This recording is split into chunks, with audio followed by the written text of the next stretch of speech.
រឿងដាវទេពនៅក្នុងសម័យរាជវង្សស៊ុងមានអ្នកយុទ្ធករម្នាក់ឈ្មោះលីសៀនដែលជាសិស្សពូកែរបស់សាលាយុទ្ធសិល្បៈភូយងគាត់ត្រូវបានគេស្គាល់ថាជានៅកម្រិតខ្ពស់ក្នុងការប្រើដាវនិងមានចិត្តស្មោះត្រង់ប៉ុន្តែជីវិតគាត់ផ្លាស់ប្ដូរពេញលេញបន្ទាប់ពីគាត់បានប្រទះឃើញសៀវភៅបុរាណមួយដែលផ្ទុកអត្ថន័យអាថ៌កំបាំងអំពីដាវទេពលីសៀនបានជួបជុំមិត្តជាច្រើនក្នុងដំណើររបស់គាត់រួមមានហ៊ួយលីនស្រីស្អាតពីអង្គជីវិតសៀងផៃនិងឈៀងយ៉ូញីសិស្សកំពូលនៃសាលាដាវកង្វន់ពួកគេបានឃើញថាមានក្រុមអាបធ្វើសកម្មភាពសម្ងាត់ដើម្បីរកដាវទេពមានការលើកឡើងពីក្រុមអាបដែលសម្លាប់អ្នកពាក់ព័ន្ធនឹងដាវទេពលីសៀនបានឃើញថាអ្នកអាចរកប៉ះពាល់ទៅដាវនេះជាមូលហេតុដែលធ្វើឲ្យអំណាចរបស់វាខ្លាំងគាត់ចាប់ផ្ដើមស៊ើបអង្កេតលីសៀននិងមិត្តភ័ក្តិនៅសាលាយុទ្ធសិល្បៈបានជួបប្រទះការលបងធ្ងន់ធ្ងរព្រោះសាលាពួកគេត្រូវបានលុកលុយដោយពួកបាបហ៊ួយលីននិងលីសៀនមានអារម្មណ៍ល្អចំពោះគ្នាមានការប្រកួតដ៏ធំមួយក្នុងវិស័យវុជសៀដោយមានអ្នកលេងអាក្រក់ចូលរួមជាច្រើនលីសៀនចាប់ផ្ដើមឃើញថាក្រុមមួយកំពុងចង់គ្រប់គ្រងវិស័យយុទ្ធសិល្បៈលីសៀនបានរកឃើញដាវទេពនៅក្នុងទីកន្លែងអាថ៌កំបាំងប៉ុន្តែការទាមទារវាបានបណ្ដាលឲ្យមានការប្រកួតធ្ងន់ធ្ងរគាត់នឹងអាចរក្សាដាវនេះបានឬអត់តើអំណាចដាវនេះនឹងធ្វើឲ្យគាត់ក្លាយទៅជាវីរជនឬអន្តរាយបន្ទាប់ពីលីសៀនបានរកឃើញដាវទេពក្នុងទីកន្លែងអាថ៌កំបាំងការវិវត្តនៃអំពើអាក្រក់នៅក្នុងពិភពវុជសៀកាន់តែធ្ងន់ធ្ងរអ្នកជាច្រើនចាប់អារម្មណ៍លើដាវនេះដោយពួកគេជឿថាអាចទទួលបានអំណាចអស្ចារ្យប៉ុន្តែការតម្កល់ដាវនេះផ្ដល់នូវបញ្ហាប្រឈមដល់លីសៀនតើគាត់នឹងប្រើអំណាចដាវនេះដើម្បីការពារមនុស្សល្អឬវានឹងបំផ្លាញគាត់បន្ទាប់ពីក្លាយជាម្ចាស់ដាវទេពលីសៀនសង្កត់សំខាន់ទៅលើការហ្វឹកហាត់ដើម្បីក្លាយជាម្ចាស់ដាវពិតប្រាកដទោះជាយ៉ាងណាក្រុមអាបនិងអង្គការសម្ងាត់មួយបានដឹងអំពីដាវនេះហើយពួកគេចាប់ផ្ដើមដេញប្រមាញ់លីសៀនក្នុងការព្យាយាមការពារដាវទេពលោកបណ្ដោយមិត្តភក្តិគាត់ហ៊ួយលីនត្រូវបានចាប់យកពួកសត្រូវប្រើកម្លាំងច្រើនដើម្បីបង្ខំឲ្យលីសៀនប្រគល់ដាវដោយគ្មានជម្រើសគាត់បានព្យាយាមដោះស្រាយប៉ុន្តែបានក្លាយជាការបាត់បង់មិត្តភក្តិមួយចំនួនមានការបោកបញ្ឆោតពីជាងយ៉ូញីដែលគិតថាលីសៀនបានក្លាយទៅជាអ្នកចង់គ្រប់គ្រងដាវទេពឯងគាត់បានចូលរួមជាមួយក្រុមអាបក្នុងការប្រឆាំងលីសៀនអំឡុងពេលនេះសាច់រឿងល្អិតល្អន់នៃអំណាចដាវនេះត្រូវបានបង្ហាញថាវាអាចធ្វើឲ្យមនុស្សចង្វាក់នឹងអំណាច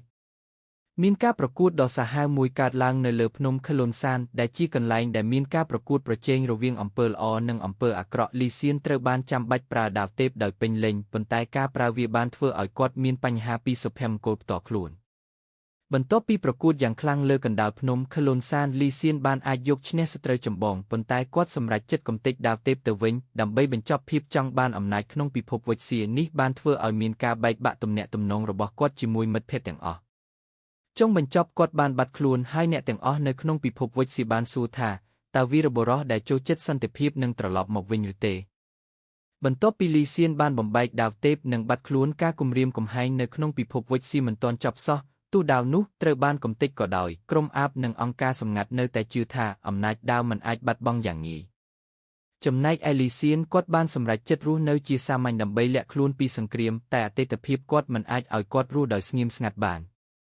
លីសៀនបានរស់នៅក្នុងភូមិមួយបែបសាមញ្ញដោយមិនចង់មានតាក់ទងជាមួយពិភពវុជសៀប៉ុន្តែការចង់ស្នេហ៍របស់គាត់ជាមួយហ៊ួយលីនមិនអាចបំភ្លេចបានខណៈពេលដែលគាត់សម្រាកមានអ្នកចាំស្វែងរកគាត់ដោយសួរថាតើដាវទេពនៅទីណានាពេលបែបនេះក្រុមអាបថ្មីដែលមានឈ្មោះសេចក្តីងឹតអស់ក្លឹបបានបង្កើតការគំរាមកំហែងថ្មីដោយគេអះអាងថាមានផ្នែកមួយនៃដាវទេពនៅឡើយពួកអាបចាប់ផ្ដើមឆ្លងកាត់វុជសៀដើម្បីស្វែងរកផ្នែកដាវទេពដែលពួកគេជឿថានៅសល់លីសៀនត្រូវបានបង្ខំឲ្យចូលរួមស៊ើបអង្កេតដោយសារអ្នកដែលគាត់ស្រឡាញ់ហ៊ួយលីនត្រូវបានចាប់ខ្លួនលីសៀនចាប់ផ្ដើមធ្វើដំណើរទៅកាន់ព្រះរាជនាងហូដើម្បីរកព័ត៌មានអំពីអំណាចដាវគាត់បានប្រទះឃើញថាមានមនុស្សប្រើសិល្បៈយុទ្ធសាស្ត្រដែលដូចដាវទេពតើវាមានន័យថាអំណាចដាវមិនទាន់បាត់ដែរឬលីសៀនបានស៊ើបអង្កេតនិងរកឃើញថាមានដាវទេពទី2ដែលគេមិនធ្លាប់ដឹងពីមុនដាវនេះមានឈ្មោះថាបដាវទេពងឹតដែលមានកម្លាំងផ្ទុះខ្លាំងណាស់ប៉ុន្តែបញ្ហាកាន់តែធ្ងន់អ្នកដែលកាន់ដាវទេពទី2គឺជាងយ៉ូញីមិត្តចាស់របស់លីសៀនគាត់បានក្លាយទៅជាមនុស្សដែលមានបំណងគ្រប់គ្រងទាំងពិភពវុជសៀមានការប្រកួតដ៏ធំមួយកើតឡើងនៅលើសាលមន្ទីរស្រមោលអាតេពដោយបណ្ដាញវុជសៀកំពូលទាំងអស់ចូលរួមជាងយ៉ូញីប្រើដាវទេពងឹតដើម្បីបង្ហាញថាគ្មាននរណាអាចប្រឆាំងគាត់បានលីសៀនបានត្រឡប់មកវិញជាមួយនឹងគំនិតថាគាត់ត្រូវតែបញ្ចប់អំណាចអាក្រក់នេះការប្រកួតដ៏ធំបំផុតរវាងលីសៀននិងជាងយ៉ូញីបានចាប់ផ្ដើមការប្រកួតរវាងលីសៀននិងជាងយ៉ូញីបានអង្រួនពិភពវុជសៀលីសៀនប្រើជំនាញដឹងអំពីដាវទេពដើមដែលគាត់បានចងចាំដើម្បីប្រឆាំងនឹងអំណាចនៃដាវទេពងឹត ជាងយោញីបានដួលចុះប៉ុន្តែវាមិនងាយស្រួលទេអាចខ្លះអំណាចនៃដាវទេពមិនអាចបំផ្លាញដោយញីបានតើលីសៀនអាចធ្វើឲ្យវាបាត់បង់បានមែនទេឬវានឹងបន្តជារឿងអាថ៌កំបាំងនៅពិភពវិទ្យាបន្ទាប់ពីការប្រកួតយ៉ាងខ្លាំងនៅសារមន្ទីរស្រមោលអាតេតលីសៀនបានយកឈ្នះជាងយោញីប៉ុន្តែអំណាចនៃដាវទេពងឹតនៅតែបន្តមានអាថ៌កំបាំងថ្មីមួយបានបើកឡើងដាវទេពពិតប្រាកដនៅទីណាឬតើទាំងអស់នេះគ្រាន់តែជាផ្នែកនៃផែនការមួយដ៏ស្មុគស្មាញបន្ទាប់ពីយូលងលីសៀននិងមិត្តភ័ក្តិដែលនៅរស់ហួយលីននិងលូសៀងបានដឹងពីអាថ៌កំបាំងថាមានដាវទី3ដែលមិនដែលបង្ហាញខ្លួនដាវនេះត្រូវបានគេហៅថាដាវសេរីភាពដែលអាចបំបត្តិអំណាចដាវទាំងអស់ពួកគេត្រូវធ្វើដំណើរទៅកាន់ប្រទេសផ្លោកសៀងស្រុកដើមរបស់អ្នកដាំដាវល្បីមុននៅទីនោះពួកគេបានជួបនឹងមេយុទ្ធសិល្បៈចាស់ទុំយូឡាងដែលប្រាប់ថាដាវសេរីភាពនៅទីកន្លែងដែលគ្មាននរណាចូលបានខណៈពេលដែលលីសៀននិងមិត្តភ័ក្តិធ្វើដំណើរក្រុមអាបថ្មីដែលមានឈ្មោះអង្គការព្រឺខ្មៅបានចាប់ផ្ដើមចេញមុខពួកគេជាក្រុមអ្នកលេងយុទ្ធសិល្បៈដែលជឿថាអាចគ្រប់គ្រងពិភពវិទ្យាដោយការប្រើអំណាចដាវទេព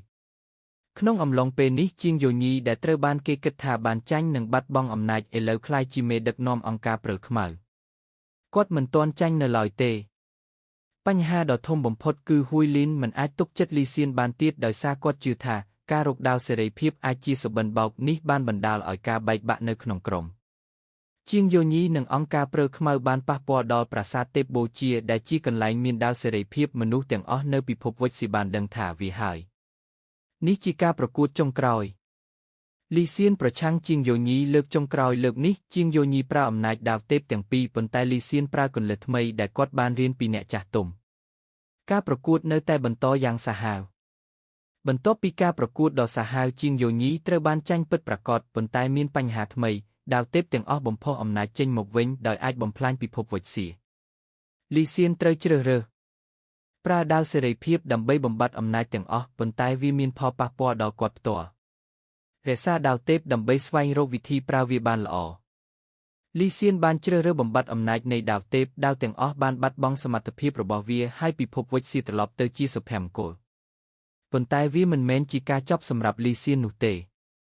គាត់សម្រេចចិត្តចាកចេញពីវិទ្យាហើយរស់នៅជាមនុស្សសាមញ្ញហើយគាត់បាត់ខ្លួនបាត់មុខបន្ទាប់ពីលីសៀនបានបំបត្តិអំណាចដាវទេពនិងបាត់ខ្លួនពិភពវិទ្យាបានស្ងប់ស្ងាត់ជាយូរមកប៉ុន្តែការស្ងប់ស្ងាត់នេះគ្រាន់តែជាភាសាជាមុនប៉ុណ្ណោះអាចខ្លះអំណាចដាវទេពមិនបានបាត់បង់ទាំងស្រុងមានសញ្ញាប្រកាសថាអាថ៌កំបាំងថ្មីរបស់វិទ្យាកំពុងតែរីកលូតលាស់តែមិនអាចលាក់បាំងនៅក្នុងភូមិដាច់ស្រយាលមួយមានបុរសចំណាស់ម្នាក់រស់នៅដោយគ្មាននរណាជ្រាបអំពីអតីតភាពគាត់គ្មាននរណាដឹងថាគាត់គឺលីសៀនប៉ុន្តែថ្ងៃមួយមានក្រុមសម្លាប់មួយបានវាយប្រហារភូមិនោះដោយស្រង់ឈ្មោះដាវទេពមកជាស្លាកសញ្ញាតើអ្នកណាដែលបង្កើតបញ្ហានេះឡើងវិញលីសៀនចាំបាច់ត្រូវត្រឡប់ទៅវិទ្យាម្ដងទៀតដើម្បីស្វែងរកចម្លើយនាងមិនអាចពន្យាពេលបានទៀតឡើយលីសៀនបានត្រឡប់មកវិទ្យាដោយឈានជំហានទៅកាន់បណ្ដាញសេរីភាពដែលជាស្ថាបនិកថ្មីក្នុងពិភពយុទ្ធសិល្បៈនាពេលដែលគាត់មកដល់គាត់បានដឹងថាអ្នកដែលបង្កើតការលំអស់ថ្មីគឺហួយលីនមិត្តស្រីចាស់របស់គាត់នាងជឿថាអំណាចដាវទេពមិនអាចបាត់បានទាំងស្រុងហើយនាងចង់រកវិធីប្រើវាឲ្យបានល្អបណ្ដាញសេរីភាពបានប្រកាសការប្រកួតដើម្បីសម្រេចថាតើអំណាចដាវទេពគួរតែបន្តមានឬអត់ហួយលីននិងលីសៀនបានត្រឡប់មកជាស្ត្រូវគ្នាពេលការប្រកួតចាប់ផ្ដើមលីសៀនបានប្រើវិធីលបងចិត្តដើម្បីបង្ហាញថាអំណាចដាវមិនមែនជាសោរសន្តិភាពទេចុងក្រោយហួយលីនសង្ឃឹមលែងចង់ប្រើអំណាចដាវទេពហើយសម្រេចចិត្តបោះបង់វាទៅវិញបន្ទាប់ពីការលុបលាងអស់អំណាចដាវទេពពិតប្រាកដវិទ្យាបានប្រកាសសន្តិភាពជាលើកដំបូងលីសៀនបានបាត់ខ្លួនម្ដងទៀតហើយគេមិនដែលឃើញគាត់ឡើយមានតែរឿងនិទានអំពីវីរបុរសដែលបានបញ្ចប់សង្គ្រាមដាវទេពបន្ទាប់ពីសតវត្សមួយមានគេនិយាយថានៅពេលដែលពិភពវិទ្យាមានអំពើអាក្រក់ម្ដងទៀតវីរបុរសនោះនឹងត្រឡប់មកវិញពិភពវិទ្យាបានស្ងប់ស្ងាត់ជាងមុនហើយអំណាចដាវទេពត្រូវបានបំផ្លាញលីសៀនបាត់ខ្លួនជាច្រើនឆ្នាំហើយគ្មាននរណាដឹងថាគាត់នៅទីណាប៉ុន្តែអាក្រក់មិនដែលបាត់បង់ទាំងស្រុងនៅទីជនបទដាច់ស្រយាលមានអំណាចអាថ៌កំបាំងមួយកំពុងកើតឡើងមានសញ្ញាបង្ហាញថាដាវទេពថ្មីកំពុងត្រូវកើតឡើងអ្នកប្រាយុទ្ធសិល្បៈដូនតាបានអះអាងថាមានគំនុំចាស់នៅក្នុងវិទ្យាអ្នកដែលមានបំណងអាក្រក់ជឿថាដាវទេពមិនអាចបាត់បានទាំងស្រុងហើយពួកគេចង់បង្កើតវាឡើងវិញនៅខាងលិចព្រៃភ្នំមានស្ថាបនិកមួយបង្កើតអាវុធថ្មីដែលមានអំណាចដូចដាវទេពអាវុធនោះមានឈ្មោះថាបដាវបញ្ចប់បើដាវនេះត្រូវបានបង្កើតបានពិតប្រាកដវាបាននិយាយថាអាចបំផ្លាញវិទ្យាទាំងស្រុង ខណៈពេលដែលវុចស៊ីកំពុងស្ថិតក្នុងការប្រឈមលំបាកមានបុរសម្នាក់បានត្រឡប់មកវិញលីសៀនមិនបានស្លាប់ទេគាត់បានរស់នៅក្នុងអាថ៌កំបាំងហើយឥឡូវនេះត្រូវតែចូលមករួចពិភពវុចស៊ីជាលើកចុងក្រោយគាត់សម្រេចចិត្តបញ្ចប់អំណាចអាក្រក់នេះដោយការចូលទៅបំបត្តិដាវបញ្ចប់មុនពេលវាត្រូវបានបង្កើតលីសៀនបានចូលទៅក្នុងបណ្ដាញងឹតដែលជាក្រុមកំពុងបង្កើតដាវបញ្ចប់នៅទីនោះគាត់បានប្រទះឃើញមិត្តចាស់ដែលគិតថាស្លាប់ទៅហើយជាងយោញីគាត់នៅរស់ហើយត្រូវបានកែប្រែក្លាយជាអ្នកប្រើអាវុធថ្មីការប្រកួតចុងក្រោយរវាងលីសៀននិងជាងយោញីបានចាប់ផ្ដើមពួកគេប្រើយុទ្ធសិល្បៈខ្ពស់បំផុតដោយអាវុធថ្មីនិងចំណេះដឹងចាស់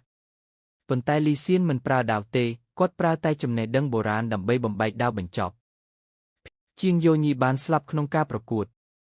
លីសៀនជាប់ខ្លួនក្នុងបណ្ដាញអាប់ថ្មីដែលចង់ខ្សែអំណាចវុចស៊ីក្នុងនោះលីសៀនបានធ្វើជំរឿឲ្យខ្លួនគាត់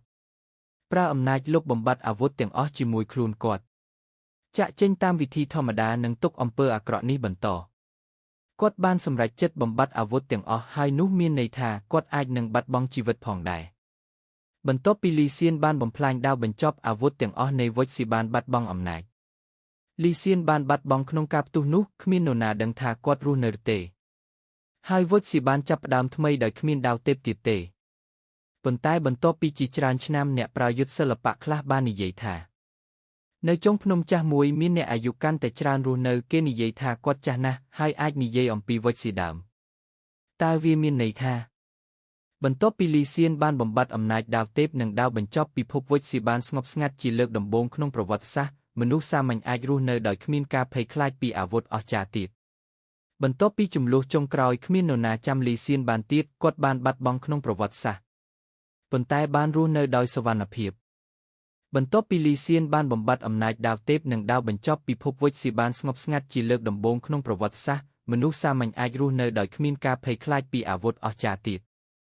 បន្ទាប់ពីចំនួនចុងក្រោយគ្មាននរណាចាំលីសៀនបានទៀតគាត់បានបាត់បង់ក្នុងប្រវត្តិសាស្ត្រប៉ុន្តែបានរស់នៅដោយសុវត្ថិភាពនៅភូមិចាស់មួយលីសៀនបានរស់នៅជាមនុស្សធម្មតាគាត់បោះបង់ការប្រយុទ្ធនិងរស់ជាសុភមង្គលជាមួយហ៊ួយលីនដែលបានសម្រេចចិត្តចាកចេញពីអំពើប្រហារជីវិតដែរពួកគេបានបើកសាលាអប់រំបុរសវ័យក្មេងអំពីយុទ្ធសិល្បៈដែលមិនប្រើអំពើហិង្សាបន្ទាប់ពីជាច្រើនឆ្នាំវុចស៊ីបានក្លាយទៅជាទីក្រុងអភិវឌ្ឍមនុស្សមិនត្រូវសម្លាប់គ្នាដើម្បីអំណាចដូចមុនសិស្សរបស់លីសៀននិងហ៊ួយលីនបានក្លាយទៅជាអ្នកថែរក្សាសន្តិភាពគ្មានការប្រើអាវុធអស្ចារ្យទៀតទេនៅចុងអាយុលីសៀននិងហ៊ួយលីនបានអង្គុយលេងនៅក្រោមដើមឈើសម្លឹងមើលពិភពដែលពួកគេបានជួយកែប្រែ